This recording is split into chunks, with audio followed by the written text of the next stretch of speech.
હવે આપણે આપણી મૂળ કથા પર આવીએ. વિદુર નીતિની કથાની અંદર ગયા વખતના પ્રવચનની અંદર આપણે પ્રથમ અધ્યાયના 113મા શ્લોકની વ્યાખ્યા જે છે એ શ્રવણ કરતા હતા. સાક્ષાત યમરાજજીના અવતાર એવા વિદુરજી આ નીતિનો ઉપદેશ સર્વ પ્રકારે અંધ એવા ધૃતરાષ્ટ્રને શ્રવણ કરાવે છે. વિદુરજી 113મા શ્લોકની અંદર કહે છે, અનર્થકમ વિપ્રવાસમ ગૃહેભ્ય પાપૈ સંધિ પરદારા વિમર્શમ દંભમ સ્તૈન્યમ પૈશૂન્યમ મદ્યપાનમ ન સેવતે સુખી સદૈવ. અર્થાત કે જે વ્યર્થ ઘરની બહાર જતો નથી, દુષ્ટોની સાથે મેળાપ કરતો નથી, બીજાની સ્ત્રી સાથે સંબંધ રાખતો નથી, પાખંડ, ચોરી, પિસુનતા એટલે કે ચાડિયાપણું તથા મદ્યપાન કરતો નથી, તે હંમેશા સુખી રહે છે. અહીં વિદુરજી આ લોકની અંદર અને પરલોકની અંદર સુખી રહેવાના ઉપાય બતાવે છે. એની અંદર આપણે જે વ્યર્થ ઘરની બહાર જતો નથી, દુષ્ટોની સાથે મેલજોલ કરતો નથી, બીજાની સ્ત્રી સાથે સંબંધ રાખતો નથી અર્થાત કે વ્યભિચાર કરતો નથી, અને પાખંડ, આટલી વસ્તુની ઉપર વાત કરી આવ્યા છે. હવે આજે આપણે ચોરી પર વાત કરીએ. સર્વપ્રથમ ચોરી એટલે શું? કોઈક વ્યક્તિને સહજ રીતે જિજ્ઞાસા થાય કે ભાઈ ચોરી કોને કહેવાય? તો જે વ્યક્તિ અન્યની વસ્તુ જે છે એને પૂછ્યા વગર ગ્રહણ કરી લે, એને ચોરી કહેવામાં આવે છે.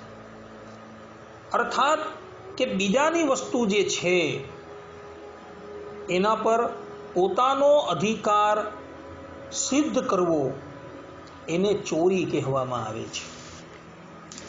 ગંગાપુત્ર ભીષ્મજી મહાભારતના શાંતિ પર્વના 260મા અધ્યાયના 12મા શ્લોકમાં કહે છે, ન હર્તવ્યમ પરધનમ ઇતિ ધર્મ સનાતન. અર્થાત કે પારકું ધન હરણ ન કરવું એ જ સનાતન ધર્મ છે. મહાભારતના અનુશાસન પર્વની અંદર 144મા અધ્યાયના 31મા શ્લોકની અંદર ગંગાપુત્ર ભીષ્મ કહે છે, અરણ્યે વિજને ન્યસ્તમ પરસ્વમ દ્રશ્યતે યદા મનસાપી ન ગૃહણંતી તે નરહા સ્વર્ગગામિનઃ.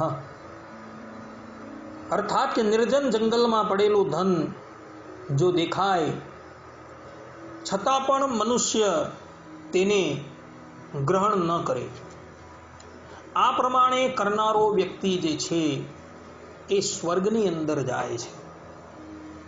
કહેવાનું તાત્પર્ય અહીં એવું છે કે કોઈ પણ સ્થાનની અંદર ધન પડેલું હોય અને એ મનુષ્યની દ્રષ્ટિની ઉપર પડે છતાં પણ એ ધનને મનથી પણ લેવાની ઈચ્છા જે ન કરે ને, એ વ્યક્તિ પોતાનો દેહ ત્યાગ કર્યા બાદ સ્વર્ગની અંદર જાય છે. આવું ગંગાપુત્ર ભીષ્મ અહીં અનુશાસન પર્વની અંદર કહે છે. ભગવાન સ્વામિનારાયણ પણ શિક્ષાપત્રીના 17મા શ્લોકની અંદર કહે છે, સ્તેન કર્મન કર્તવ્યમ ધર્માર્થમપી કેનચિત સ્વામી કાષ્ઠપુષ્પાદી ન ગ્રાહ્યમ તદ અનજ્ઞયા.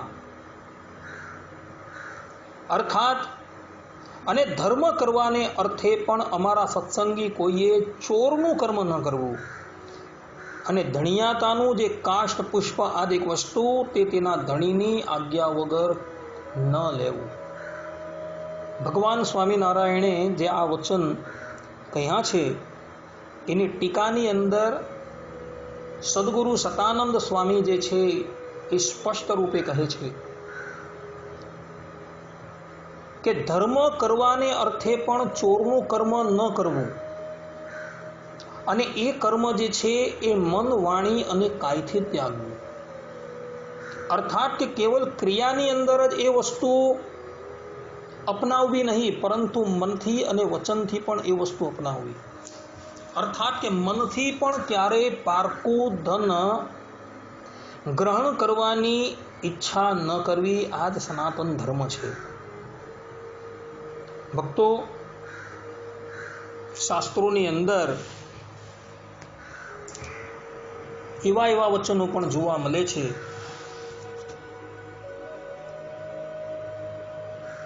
કે ચોરી કરેલી હોય તેના હાથ રાજાએ કાપી નાખવા. જેમ કે ગૌતમ સ્મૃતિની અંદર મહર્ષિ ગૌતમ કહે છે, તૃણમ વા યદિ વા કાષ્ટમ પુષ્પમ વા યદિ વા ફલમ અનાપૃચ્છન હિ ગૃહણાનો હસ્તચ્છેદન મર્હતિ. અર્થાત કે ઘાસનું તરણું, કાષ્ટ, પુષ્પ કે ફળ જો તેના સ્વામીની આજ્ઞા સિવાય કોઈ લઈ લે તો તે લેનારાના રાજાએ હાથ કાપી નાખવા. ભક્તો, આ પ્રમાણેની સજા જે છે એ આપણા ધર્મશાસ્ત્રની અંદર નિયુક્ત કરવામાં આવેલી છે. અને ભક્તો, આ સજા જે છે ને અત્યારે ભૂતલની ઉપર આરબ દેશોની અંદર ચરિતાર્થ થતી જોવા મળે છે. ગૌતમ સ્મૃતિના રચયિતા મહર્ષિ ગૌતમ એ ભારત વર્ષની અંદર થયા, અને એની જે સ્મૃતિ છે તેનો અમલ આરબ દેશોની અંદર થઈ રહ્યો છે. ભક્તો, પહેલાના જમાનાની અંદર આ પ્રમાણેની સજા જે છે એ આપવામાં આવતી હતી. મહાભારતની અંદર શાંતિ પર્વની અંદર શંખ અને લિખિતનું ચરિત્ર જોવા મળે છે. વાત એવી હતી કે શંખ અને લિખિત જે છે એ ધર્મશાસ્ત્રના કર્તા છે. આ બંને ભાઈઓ મહાન પંડિત, બ્રહ્મવેત્તા અને ધર્મશાસ્ત્રના નિર્ણયને સૂક્ષ્મતાથી એ લોકો જાણતા હતા અને એ અમલમાં પણ મૂકતા હતા. એઓના નામ પર એક ધર્મશાસ્ત્ર જે છે એ પણ જોવા મળે છે, શંખ લિખિત સ્મૃતિ. એ સ્મૃતિ જે છે એનું કદ પણ બહુ વિશાળ છે. વાત એવી છે કે એક વખતની વાત છે, આ શંખ અને લિખિતમાંથી લિખિત નામના જે ભાઈ જે છે એ એક દિવસ શંખ ઋષિને મળવા માટે એના આશ્રમમાં પધારે છે. શંખ ઋષિનો આશ્રમ બહુ રળિયામણો હતો. વિવિધ પ્રકારના પુષ્પો તથા વિવિધ પ્રકારના વૃક્ષોની ઉપર ફળો જે છે એ લટકતા હતા. ઘણે દૂરથી લિખિત ઋષિ પગપાળા ચાલતા ચાલતા આવતા હતા, એટલે બહુ શ્રમિક થઈ ગયા હતા. આશ્રમની અંદર આવ્યા એ વખતે શંખ ઋષિ કોઈ કાર્યને અર્થે બહાર ગયા હતા. એટલે લિખિત ત્યાં થોડી વાર બેસે છે અને શંખને આવવાની રાહ જુએ છે. પરંતુ ઘણો કાળ વ્યતીત થઈ જવા છતાં શંખ ઋષિ આશ્રમની અંદર આવતા નથી. અને લિખિત ઋષિ જે છે એ અતિશય ક્ષુધા અને તૃષાથી યુક્ત થઈ ગયા હતા. અર્થાત તેમને ઘણી ભૂખ લાગેલી હતી અને તરસ પણ બહુ લાગેલી હતી. એટલે આશ્રમની આજુબાજુના વિસ્તારની અંદર જે સરસ મજાના ફળો વૃક્ષોની ઉપર લટકતા હતા, એમાંથી કેટલાક ફળો જે છે એ લિખિત ઋષિએ પાડ્યા અને એને વ્યવસ્થિત માર્જન કરી એનું ભક્ષણ કરવા લાગ્યા. એવા જ સમયની અંદર શંખ ઋષિ આશ્રમની અંદર આવે છે. આશ્રમની અંદર આવીને જુએ છે તો લિખિત ઋષિ આવેલા છે અને એ ફલાહાર કરી રહ્યા છે. પોતાના ભ્રાતાને આવેલા જોઈ લિખિત ઊભા થઈ ગયા અને શંખ ઋષિના ચરણની અંદર એમણે સાષ્ટાંગ દંડવત પ્રણામ કર્યા. શંખ ઋષિએ લિખિત ઋષિને આવકાર આપ્યો અને પછી એકાંતની અંદર જ્યારે બેઠા ત્યારે શંખ ઋષિએ લિખિતને કહ્યું કે ભાઈ, તમે આશ્રમની અંદર ક્યારે પધાર્યા? ત્યારે લિખિત કહે છે કે ભ્રાતા, અમે થોડા સમય પહેલા આશ્રમની અંદર આવેલા હતા. ત્યારે શંખ ઋષિ બોલ્યા કે લિખિત, તમે જે આ ફલાહાર કર્યો એ ફલાહાર તમે ક્યાંથી લાવ્યા? ત્યારે લિખિત ઋષિ કહે છે કે તમારા જ આશ્રમની અંદર આ આજુબાજુના વિસ્તારની અંદર વૃક્ષોની ઉપર જે ફળો જે છે ઉગેલા છે એમાંથી કિંચિત ફળો અમે ગ્રહણ કર્યા અને પછી એને માર્જન કરી સાફસૂફ કરી અમે ગ્રહણ કરતા હતા. ત્યારે શંખ ઋષિ કહે છે કે ભાઈ, આ તો તમે ચોરી કરી લીધી. કારણ કે આ આશ્રમ જે છે એ અમારો છે અને અમને પૂછ્યા વગર તમે અહીંથી ફળો ગ્રહણ કર્યા, આ તો ચોરી કરેલી કહેવાય.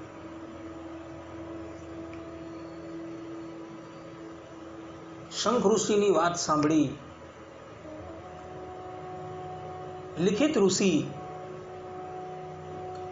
પોતાની ભૂલને સ્વીકાર કરે છે અને શંખ ઋષિને કહે છે કે ભ્રાતા, આ સંબંધની અંદર જે પણ કોઈક ઉચિત દંડ હોય એનું આપ વિધાન કરો. શંખ ઋષિ કહે છે કે ભ્રાતા, દંડ આપવાનો અધિકાર મારો નથી, દંડ આપવાનો અધિકાર રાજાનો છે. માટે તમે અહીંથી જાઓ અને આ પ્રદેશના જે રાજા જે છે એની પાસે પોતાનો અપરાધ જે છે એ નિવેદન કરો અને એ તમને જે સજા આપે એને તમે ગ્રહણ કરો. શંખ ઋષિના વચન શ્રવણ કરી લિખિત ઋષિ એમના ચરણની અંદર મસ્તક નમાવી એ પ્રદેશનો જે રાજા જે છે એની પાસે આવે છે. પોતાના મહેલની અંદર અણતેડીએ એક બ્રહ્મર્ષિ ઋષિ આવ્યા એટલે રાજા પોતાના સિંહાસન પરથી ઊભા થઈ જાય છે અને ઋષિની અગવાની કરવા માટે તૈયાર થાય છે. પરંતુ લિખિત ઋષિ દૂરથી જ કહી દે છે રાજાને કે રાજન, આપ આપના સિંહાસનની ઉપર વિરાજમાન રહો. ઋષિની વાત સાંભળી રાજા પોતાના સિંહાસનની અંદર જ વિરાજમાન રહે છે. લિખિત ઋષિ કહે છે કે રાજન, અમારાથી એક અપરાધ થઈ ગયો છે અને એ અપરાધની સજા લેવા માટે અમો તમારી પાસે આવેલા છે. રાજા કહે છે કે બ્રહ્મર્ષિ, તમારા જેવા બ્રહ્મવેત્તાથી અપરાધ થઈ જાય એ અમારા માનવામાં આવતું નથી. લિખિત ઋષિ કહે છે કે રાજન, અમારા જ્યેષ્ઠ ભ્રાતાના આશ્રમમાંથી અમે એમની અનુમતિ વગર કેટલાક ફળો જે છે એ ચોરી લીધા છે અને અમે એનું ભક્ષણ કરી ગયા છે. માટે કૃપા કરીને આપ અમને એની સજા આપો. રાજા એ પણ ધર્મશાસ્ત્રને જાણતો હતો. લિખિત ઋષિની વાત સાંભળી રાજા કહે છે કે ઋષિ, શાસ્ત્રોની અંદર એવા વિધાન પણ જોવા મળે છે. મનુ મહારાજ પોતે કહે છે કે કોઈ વ્યક્તિ ક્ષુધાતુર હોય અને એ વ્યક્તિ જો કોઈક ખેતરમાંથી કે ઉદ્યાનમાંથી પૂછ્યા વગર અશ્વસ્તન જેટલું અન્ન ગ્રહણ કરી લે તો એમાં એને કોઈ પ્રકારનો દોષ લાગતો નથી. અશ્વસ્તન એટલે શું ભક્તો ખબર? એક દિવસ ચાલે એટલું જે અન્ન કહેવાય તેને અશ્વસ્તન અન્ન કહેવાય. માટે ઋષિ આપ શ્રી ક્ષુધાતુર હતા અને ક્ષુધાતુર હોવાથી તમે તમારા ભ્રાતાના ઘરેથી એમને પૂછ્યા વગર કિંચિત ફલો લીધા, તેમાં તમારો કોઈ જાતનો વાંક આવતો નથી. માટે અમે તમને નિર્દોષ સમજીએ છીએ. રાજાની વાત સાંભળી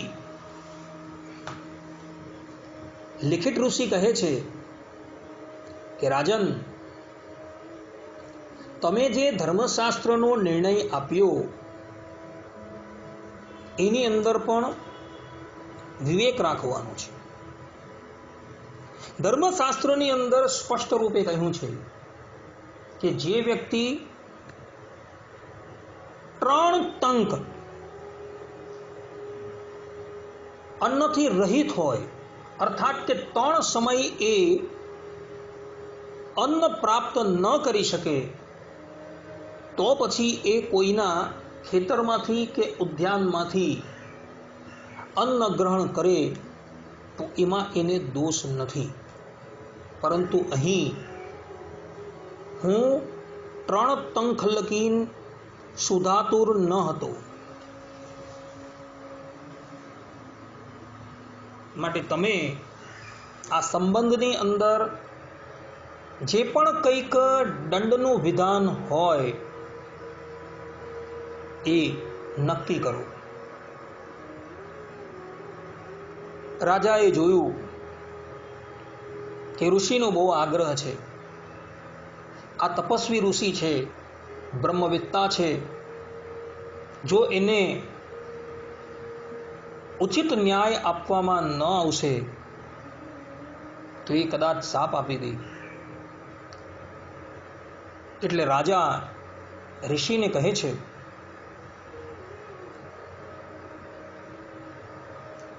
કે પ્રભુ, તમોએ પૂછ્યા વગર જે આ અન્ન ગ્રહણ કરેલું છે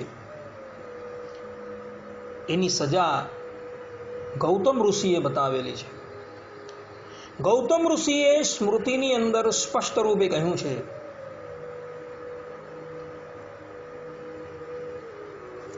કે કોઈ વ્યક્તિ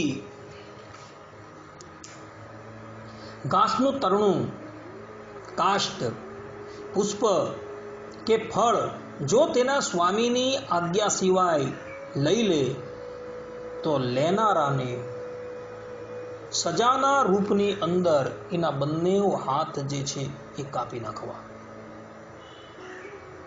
માટે આ પ્રમાણેનો દંડ જે છે એ હું તમારે માટે નક્કી કરું છું. ભક્તો, રાજા જે છે એ ઈશ્વરનું પ્રતીક છે.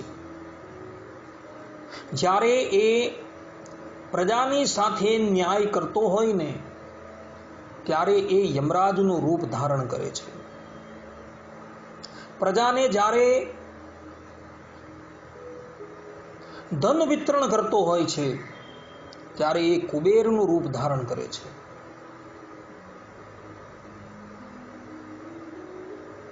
રાજાએ આ પ્રમાણેનો નિર્ણય કર્યો અને લિખિત ઋષિ એ નિર્ણયને માન્ય કરે છે. રાજાની આજ્ઞા થતા રાજાના સેવકોએ લિખિત ઋષિના બંને હાથો કાપી નાખ્યા અને એ જ અવસ્થાની અંદર લિખિત ઋષિ પુનઃ પોતાના ભાઈ શંખની પાસે આવે છે. શંખ ઋષિએ જોયું કે લિખિત ઋષિના બંને હસ્ત જે છે એ કપાઈ ચૂકેલા છે. શંખ ઋષિ એની આ અવસ્થા જોઈને દુઃખી નથી થયા, પરંતુ એ પ્રસન્ન થયા છે. અને લિખિત ઋષિ પણ પોતાને જે પ્રમાણેની સજા પ્રાપ્ત થઈ તેનાથી એ પ્રસન્ન જ છે. આ તરફ મધ્યાહનનો સમય હતો. બંને ઋષિ સ્નાન અને તર્પણ કરવા માટે સમીપની નદીની પાસે જાય છે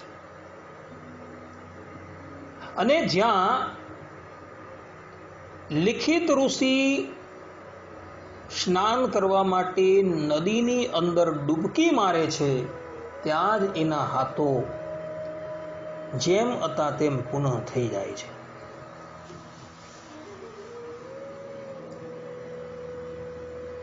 લિખિત ઋષિ આ બધી જ બાબતો પોતાની જ્ઞાન દ્રષ્ટિથી જાણી ગયા અને શંખ ઋષિને કહે છે કે ભ્રાતા, મારા હાથ તમારે સજીવન જ કરવા હતા તો કપાઈવા શા માટે? શંખ કહે છે કે લિખિત, આપણે બંને બ્રહ્મવેત્તા છે. ધર્મશાસ્ત્રનો નિર્ણય જે છે એ સારી રીતે જાણીએ છીએ. ધર્મશાસ્ત્રનો નિર્ણય કરવા માટે કેટલાય ઋષિમુનિ આપણા આશ્રમ પર આવે છે. આપણે એને ધર્મ તત્વોનો ઉપદેશ આપીએ છીએ. મનુષ્ય ધર્મની અંદર ચાલે એટલે માટે આપણે ધર્મશાસ્ત્રની રચના કરેલી છે અને એ ધર્મશાસ્ત્રની રચના કરી આપણે જ જો મર્યાદાનું ઉલ્લંઘન કરીએ તો આપણી વાત કોઈ પણ વ્યક્તિ ક્યારેય પણ માને નહીં અને આપણું મિસ લઈને બધા જ લોકો અધર્મની અંદર પ્રવૃત્ત થઈ જાય. તો અધર્મની અંદર લોકો પ્રવૃત્ત ન થાય એટલે માટે અમે તમારા બંને હાથ જે છે કપાવી નાખેલા હતા. અને પછી આપણે જ્યારે સ્નાન કરવા માટે નદી પર આવ્યા ત્યારે અમે પિતૃઓને પ્રાર્થના કરી હતી કે અમારા ભાઈ લિખિતના હાથ જે છે એ જેવા હતા તેવા થઈ જાય, એટલે માટે તમારા હાથ જે છે એ જેમ હતા તેમ પુનઃ અમે કરી દીધા. અમે જ્યારે તમને સજા આપવા માટે રાજાની પાસે મોકલ્યા ત્યારે પણ તમારા મનની અંદર કોઈ પણ જાતનો શોક ન હતો, અને સજા મળ્યા બાદ તમે અહીં પુનઃ આવ્યા ત્યારે પણ તમારા મનની અંદર કોઈ પણ જાતનો શોક નહોતો, પરંતુ પ્રસન્નતા હતી. અને પ્રસન્નતા એ બાબતની હતી કે અમે ધર્મશાસ્ત્રોનું યથાર્થ રૂપે પાલન કર્યું, અને તમારી આ પ્રકારની રીતભાત જોઈને અમે પિતૃઓને પ્રાર્થના કરી હતી, એટલે તમારા હાથ જે છે એ જેમ છે તેમ થઈ ગયા હતા. ભક્તો, આ પ્રમાણે મહાભારતની અંદર આ કથા છે એ જોવા મળે છે કે જેની અંદર એક નાનકડા અપરાધને લઈને શંખ ઋષિના કહેવાથી લિખિત ઋષિ રાજા પાસે જઈને પોતાના બંને હાથો જે છે એ કપાવી નાખે છે. ભક્તો, અથર્વવેદની અંદર 10:1-10 ની અંદર કહ્યું છે, અપિતુ સર્વમ યત પાપમ, અર્થાત કે બધા પ્રકારના દુષ્કર્મોથી બચો. આમ વેદ ભગવાન પોતે આજ્ઞા કરે છે કે મનુષ્યએ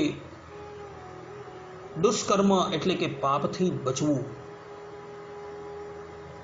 અથર્વવેદની અંદર 7:11-51 ની અંદર વેદ ભગવાન પોતે કહે છે, પ્રપતેતઃ પાપી લક્ષ્મી, અર્થાત કે પાપની કમાણીનો ત્યાગ કરો.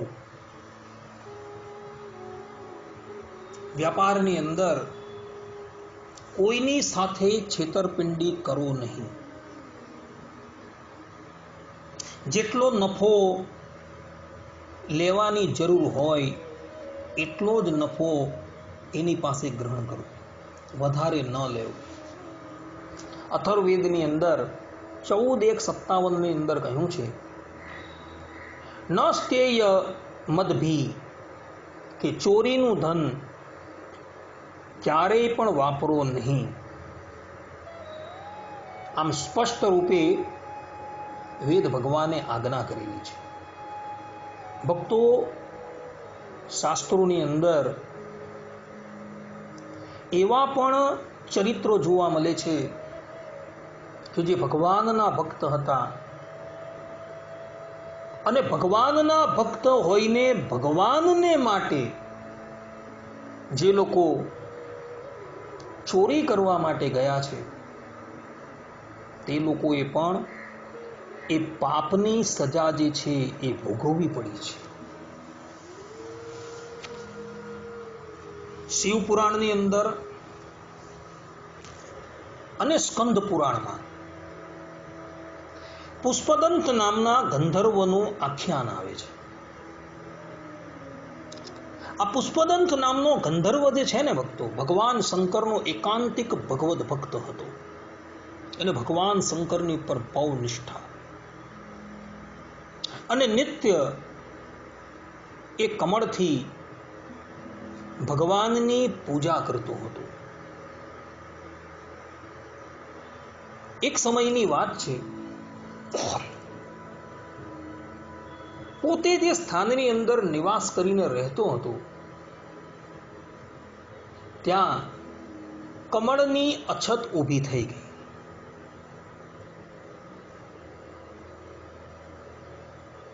એટલે એણે વિચાર્યું કે આ સ્થાનની અંદર તો કમળ હવે થતા નથી, કોઈ અન્ય સ્થાનની અંદર હું જાઉં અને ત્યાં જઈ કમળને લઈ આવું. આ પ્રમાણે વિચાર કરી પોતે શંકરના અનુચર હોવાથી અમુક સિદ્ધિઓને એ જાણતો હતો. એટલે પોતાના એક દિવ્ય વિમાનની ઉપર એ આરૂઢ થાય છે અને કમળની શોધ કરતો થકો એ એક રાજ્યની અંદર એક ઉદ્યાન જે છે ત્યાં આવે છે. એ ઉદ્યાનની અંદર એક સરસ મજાની બાવલી હતી અને એની અંદર સરસ મજાના કમળો જે છે એ ઉગેલા હતા. પુષ્પદંતે જોયું કે અહીં કમળ જે છે એ બહુ સુંદર થયા છે અને આ કમળ જે છે એ શિવની પૂજાની અંદર કામ આવે એવા છે. પોતે અમુક સિદ્ધિઓને જાણનારો હતો એટલે અદ્રશ્ય રીતે એ ઉદ્યાનની અંદર પ્રવેશ કરે છે અને બાવળીમાંથી કમળો જે છે એ લે છે અને એ પોતાના સ્થાનક પર જતો રહે છે અને ત્યાં આવી એ બધા જ પુષ્પો જે છે એ ભગવાન શંકરને અર્પણ કરે છે. ભક્તો, ભગવાન સ્વામિનારાયણે તો સ્પષ્ટ રૂપે આજ્ઞા કરેલી છે કે સ્તેન કર્મન કર્તવ્યમ ધર્માર્થમપી કેનચિત, કે ધર્મ કરવાને અર્થે પણ અમારા સત્સંગી કોઈએ ચોરનું કર્મ ક્યારેય પણ ન કરવું. અહીં પુષ્પદંતને ભગવાનની સેવાને માટે કમળની જરૂર હતી, પરંતુ એ કમળ જે છે એ ચોરી કરીને લાવે છે.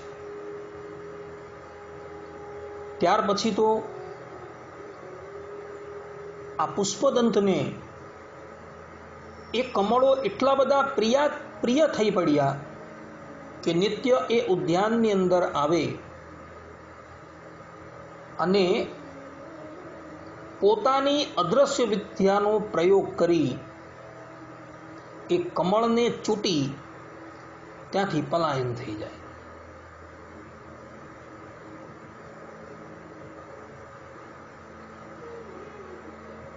હવે આ ઉદ્યાનનો સ્વામી જે છે એ રાજ્યનો રાજા હતો અને રાજા પણ શિવ ભક્ત હતો.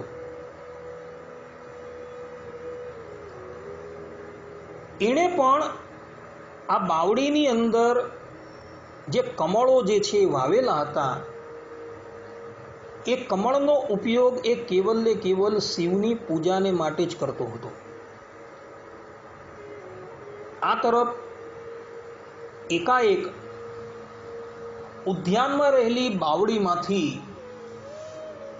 કમળો ગાયબ થઈ જવા લાગ્યા. એટલે રાજાએ વિચાર કર્યું કે ભાઈ, શિવ પૂજાની અંદર મારે નિત્ય કમળની જરૂર પડે છે અને કોઈક વ્યક્તિ આ કમળને ચોરી જાય છે, માટે એ ચોરને હું પકડું. રાજાએ ઉદ્યાનની ચારે બાજુ કડક ચોકી પહેરો મૂકી દીધો.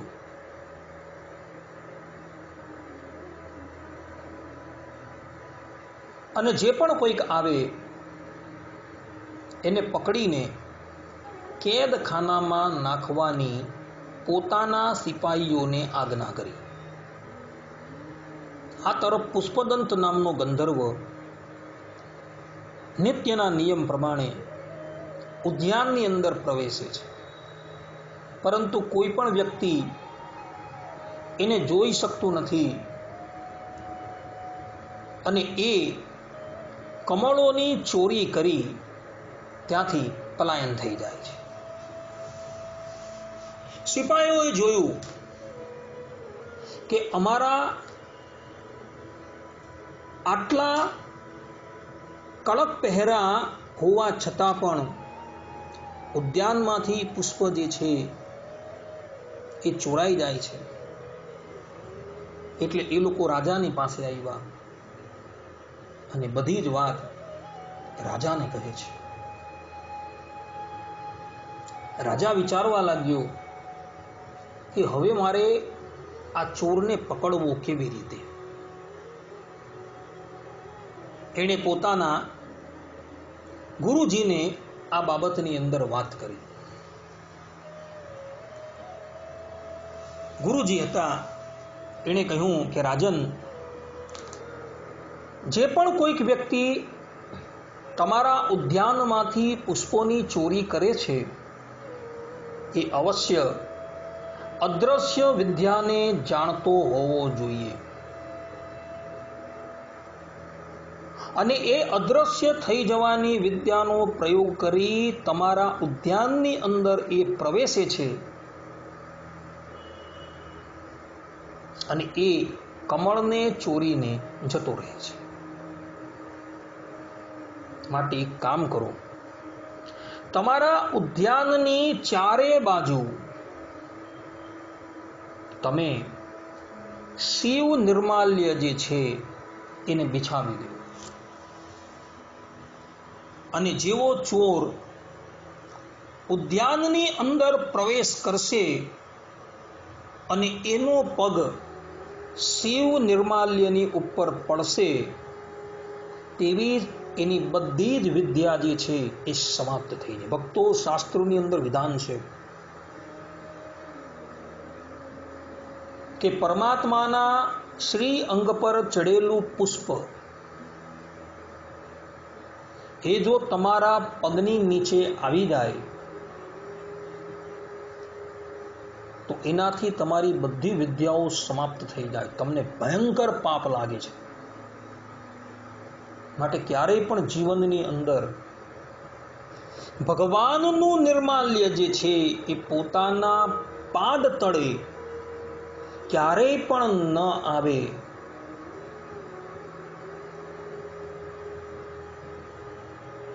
એવો આગ્રહ રાખજો.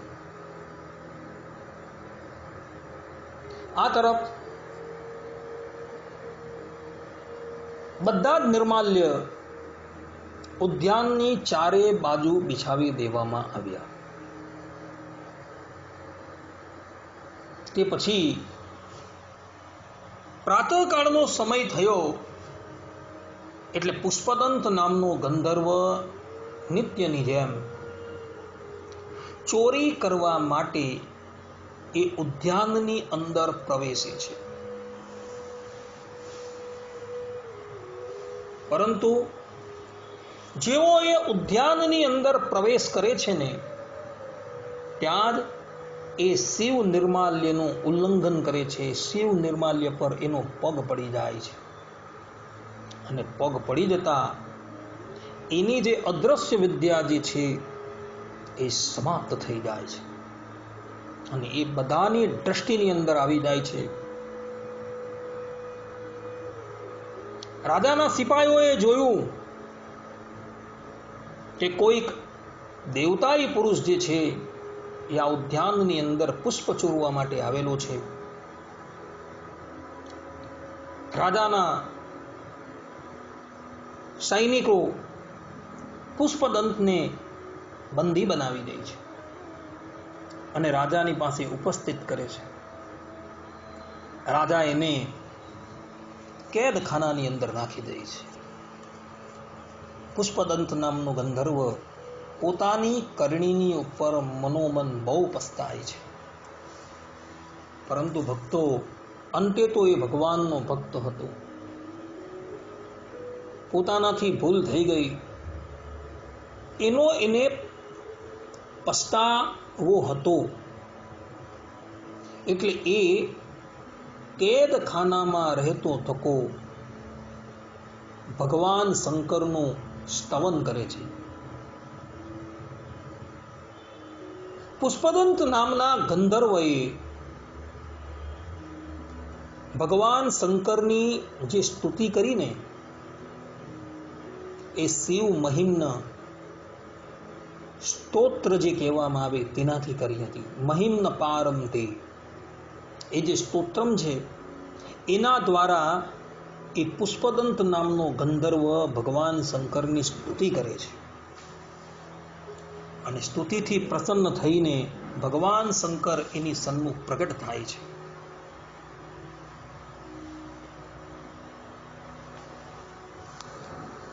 પુષ્પદંત પોતાના અપરાધ બદલ ભગવાન શંકરની ક્ષમા માગે છે. ભગવાન શંકર તો ભક્તોના અપરાધને ક્યારેય પણ જોતા નથી.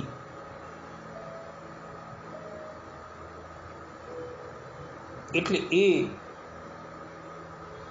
પેલા રાજાના સ્વપ્નની અંદર આવે છે અને સ્વપ્નની અંદર આવી રાજાને આજ્ઞા કરે છે કે રાજન, તમે મારા ભક્તને કેદખાનાની અંદર નાખેલો છે, માટે એને તત્કાલ ત્યાંથી મુક્ત કરો. રાજા પણ ભગવાન શંકરનો ભક્ત હોય છે. ભગવાન શંકરના દર્શન કરી એ પણ પોતે કૃતાર્થ થઈ જાય છે અને દોડતો દોડતો કેદખાનામાં આવે છે અને પુષ્પદંત નામના ગંધર્વને ત્યાંથી એ મુક્ત કરે છે.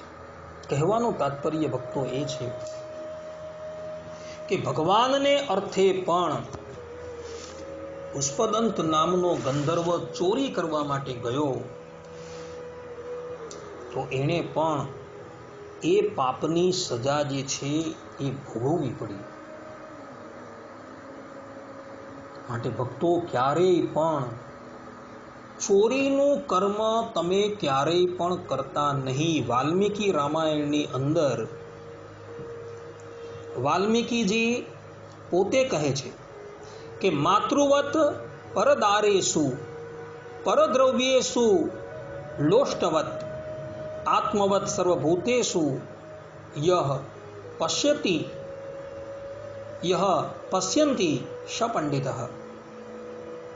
અર્થાત કે પરાઈ સ્ત્રીમાં જેની માતૃવત દ્રષ્ટિ છે, પરાયા ધનમાં જેની માતીના જેવી દ્રષ્ટિ છે, જે બધા પ્રાણીઓને આત્મતુલ્ય સમજે છે, વાસ્તવની અંદર તે જ વ્યક્તિ પંડિત છે. માટે ભક્તો, પરાયા ધનની અંદર તમે હંમેશા માટીની ભાવના રાખજો.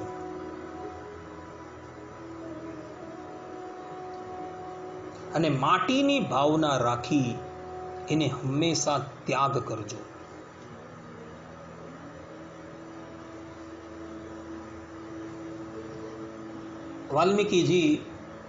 વાલ્મીકી રામાયણ 6:87-44 ની અંદર પોતે કહે છે, પરસ્વાનામ ચ હરણમ પરદારાભી મર્શનમ સુરદામપી શંકા ચ ત્રયો દોષાઃ ક્ષયાવહ. અર્થાત કે અન્યનું ધનનું અપહરણ કરવું, પરસ્ત્રી સાથે સંસર્ગ અને પોતાનું હિત ઈચ્છનાર સંગા સંબંધીઓ પર અવિશ્વાસ, આ 3 દોષ જીવને નાશ કરનારા છે. આ 3 દોષની અંદર એક દોષ જે છે એ અન્યના ધનનું અપહરણ કરવું એ પણ આવી જાય છે. અર્થાત કે અન્યના ધનનું અપહરણ કરવું એ પોતાના જીવનો નાશ કરવા બરાબર છે. જગદગુરુ શંકરાચાર્યજી પોતાના ગ્રંથની અંદર પોતે કહે છે, પરદ્રવ્ય પરદ્રોહ પરનિંદા પરસ્ત્રીષુ નાલંબતે મનોયસ્ય તસ્ય ચિત્તમ પ્રસીદતિ. અર્થાત કે જેને શાંતિની અપેક્ષા છે તે કેવી રીતે પ્રાપ્ત થાય? તો જેનું મન પરદ્રવ્ય, પરદ્રોહ, પરનિંદા તથા પર સ્ત્રીઓ પર આધારિત નથી, અર્થાત કે આસક્ત નથી, તેને ચિત્તનો પ્રસાદ પ્રાપ્ત થાય છે. અર્થાત કે પોતાના મનની અંદર જે લોકોએ શાંતિનો અનુભવ કરવો હોય તે લોકોએ ક્યારેય પણ પરદ્રવ્યોનું અપહરણ કરવું નહીં, નહીં અને નહીં. ભક્તો, કર્મના ફલ જે છે એ મનુષ્યએ આલોકની અંદર પણ ભોગવવા પડે છે અને પરલોકની અંદર પણ ભોગવવા પડે છે.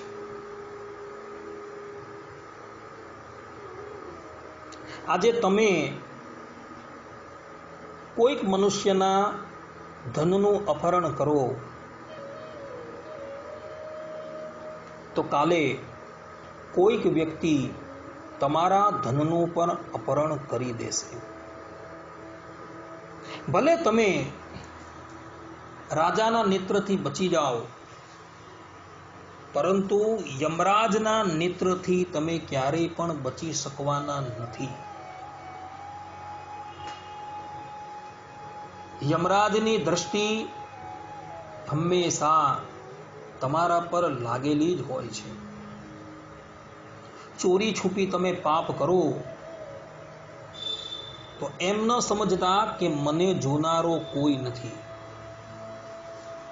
કારણ કે હૃદયે જીવો અંતર્યામે તયા સ્થિત, કે દરેક જીવાત્માના હૃદયની અંદર એ પરબ્રહ્મ પરમાત્મા જે છે એ બિરાજમાન છે. અને આકાશની અંદર ઉદિત થનારા સૂર્યદેવ, ચંદ્રદેવ, આ ધરાતલ, આ બધું જ મનુષ્યના પાપ અને પુણ્યનું સાક્ષી છે. જ્યારે યમાલયની અંદર જીવાત્માને ઉપસ્થિત કરવામાં આવે છે ત્યારે બધા જ સાક્ષીઓ જે એના પાપ કર્મના સાક્ષી હતા, પુણ્ય કર્મના સાક્ષી હતા, એને બોલાવવામાં આવે છે અને એને પૂછવામાં આવે છે કે આણે અપરાધ કરેલો તે તમે જોયો હતો? ત્યારે એ લોકો કહે છે કે હા, અમે જોયો હતો. આણે આ સમય પર આ સ્થાનની અંદર આવો અપરાધ કરેલો હતો. માટે ભક્તો, ક્યારેય એવું સમજતા નહીં કે આપણે ચોરી છુપી કોઈ કાર્ય કરશું અને આપણી સામે કોઈ દ્રષ્ટિ કરતું નથી. કારણ કે દરેકના હૃદયની અંદર એ પરમ તત્વ જે છે એ એના કર્મના ફલને આપવા માટે ઉપસ્થિત જ છે. એ મનુષ્યએ કયા સમયે, કયા વારે, કઈ સાલની અંદર, કયા સ્થળની ઉપર કયું પાપ કરેલું છે એ અંતર્યામી ભગવાન જે છે જાણતા હોય છે. અને જ્યારે એની સજા આપવાનો સમય થાય છે ત્યારે ભગવાન એની સજા આપે છે. તેની અંદર જીવાત્મા ક્યારેય પણ ભગવાનની સામુ આક્ષેપ કરી શકતો નથી. કારણ કે ભગવાન સર્વજ્ઞ છે, એની બધી જ ક્રિયાના એ સાક્ષી છે, એ બધી જ વસ્તુ જાણતા હોય છે. માટે ભલા થઈને ક્યારેય પણ ચોરીનું કર્મ કરતા નહીં. નહીં તો આ લોકની અંદર પણ તમે દુઃખી થશો. અર્થાત કે આ લોકની અંદર પણ તમે અપકીર્તિના ભાજી થશો અને પરલોકની અંદર પણ તમે નારકીય ગતિને પ્રાપ્ત કરશો. માટે બધા જ આ અપરાધથી બચવાનો પ્રયાસ કરજો. મનથી પણ પરધનની ઈચ્છા રાખતા નહીં. વાણીથી પણ પરધન ગ્રહણ કરવાની ઈચ્છા રાખતા નહીં. અને ક્રિયાની અંદર પણ એ વસ્તુ અમલમાં મૂકતા નહીં. પરમાત્માને અર્થે ચોરી કરવી પડે તો એ ચોરી પણ ક્યારેય કરતા નહીં. અન્યથા જે સજાઓ પરલોકની અંદર નક્કી થયેલી છે તેને ભોગવવા માટે તમારે તૈયાર રહેવું પડશે. આ લોકની અંદર પણ ચોરી કરનારા માટે હાથ કાપી નાખવાની સજાનું વિધાન કરવામાં આવેલું છે. વિચાર કરો. તે ભૂલેથી પણ ક્યારેય ચોરનું કર્મ કરતા નહીં.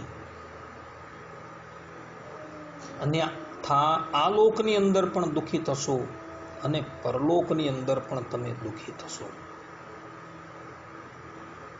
આ પ્રમાણે વિદુરજી અહીં સ્પષ્ટ રૂપે કહી રહ્યા છે કે જે પણ કોઈક વ્યક્તિ ચોરીનું કર્મ કરતો નથી એ હંમેશા સુખી થાય છે. વિદુરજી આ શ્લોકની અંદર સ્પષ્ટ રૂપે કહે છે કે ચોરીનું કર્મ ન કરનારો વ્યક્તિ આ લોકની અંદર સુખ પામે છે. ભક્તો, મનુષ્યની અપકીર્તિ છે ને, એ અપકીર્તિ એ દેહ ત્યાગ કરીને જતો રહે ને પછી પણ એ ચિરંજીવી રહે. જે પ્રમાણે એની કીર્તિ ચિરંજીવી રહે છે તે જ પ્રમાણે એની અપકીર્તિ જે છે એ પણ ચિરંજીવી રહે છે. મનુષ્ય મૃત્યુ થાય પછી પણ એ અપકીર્તિ એનો પીછો નથી છોડતી. જ્યારે એવી વ્યક્તિનું નામ આવે ત્યારે બધા જ લોકો એણે જે અપરાધ કરેલો છે એ તરફ ઉંગલી નિર્દેશ કરે છે કે એણે આ કાર્ય કરેલું હતું. અને શ્રેષ્ઠ પુરુષ માટે તો અપકીર્તિથી વધારે બીજું કાંઈ નથી હોતું. અપકીર્તિ મનુષ્યના મૃત્યુ સમાન છે. મનુષ્યને સત્કર્મો કરતા કરતા કેટલો સમય લાગે છે અને એ સત્કર્મ કરતા કરતા એણે જે પોતાની કીર્તિનું ઉપાર્જન કરેલું હતું એમાં એને કેટલો સમય જે છે એ વ્યતીત કરવો પડે છે. પરંતુ અપકીર્તિ જે છે ને એ અપકીર્તિ મનુષ્યને ઉચ્ચ શિખર પરથી સીધો જમીન પર લાવીને મૂકી દે છે.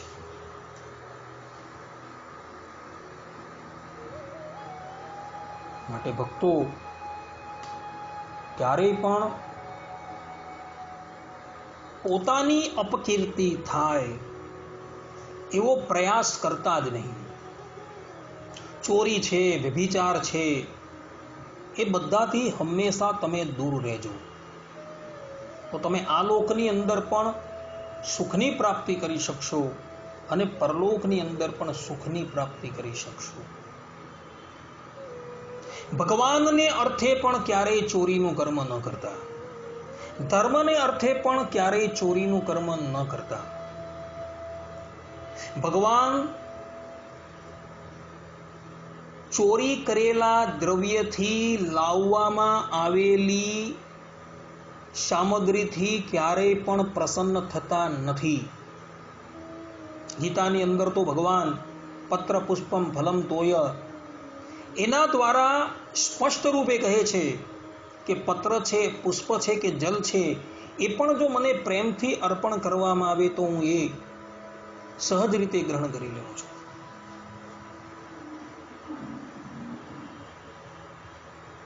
ભગવાનને રાજી કરવા માટે કેવલ ને કેવલ ભાવ છે ને એ જ પર્યાપ્ત છે. દેવતાઓ હંમેશા મનુષ્યનો ભાવ જુએ છે. યાજ્ઞવલ્ક્ય ઋષિની સ્મૃતિની અંદર મહર્ષિ સ્પષ્ટ રૂપે કહે છે કે કોઈને ઠગીને જે ધન ઉપાર્જન કરેલું હોય અને એ ધનથી એ મનુષ્ય જે સત્કર્મ કરે છે ને, એ સત્કર્મનું ફલ એને પ્રાપ્ત થતું નથી, પરંતુ જેને ઠગીને એ દ્રવ્ય લાવેલો હોય એ વ્યક્તિને એ સત્કર્મનું ફલ પ્રાપ્ત થઈ જાય છે અને પેલા મનુષ્યને હંમેશા સજાની પ્રાપ્તિ થાય છે. આ પ્રમાણે યાજ્ઞવલ્ક્ય ઋષિની સ્મૃતિની અંદર સ્પષ્ટ રૂપે લખેલું છે.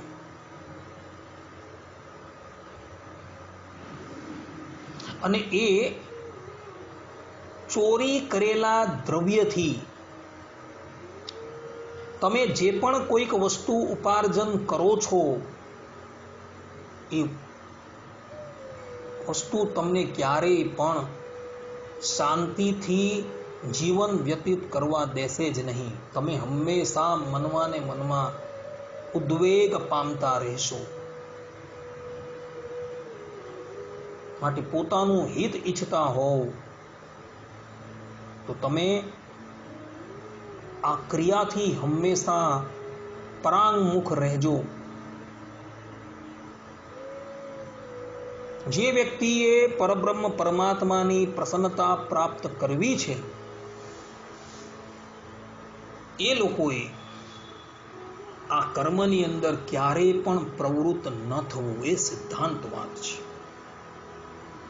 માટે ભક્તો ક્યારેય પણ ચોરીના કર્મની અંદર પ્રવૃત્ત થતા નહીં.